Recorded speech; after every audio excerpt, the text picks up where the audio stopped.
Sa engine sir, pagka ang pipindutin nyo lang either arrow right or arrow left. Left and right lang. Apo.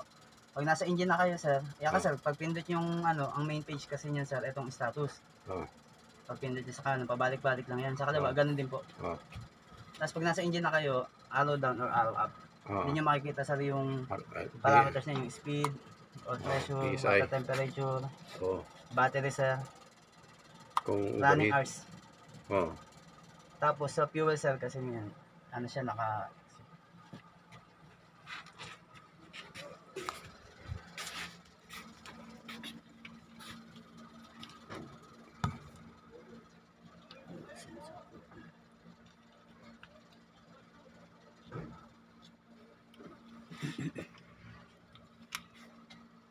positive negative yan.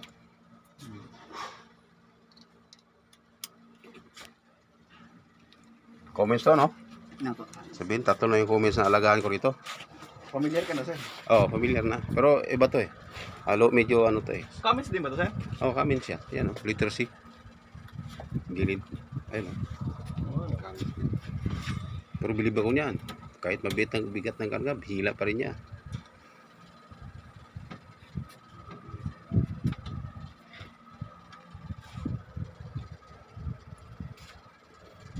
Ito, maraming sinasabi si ano dito.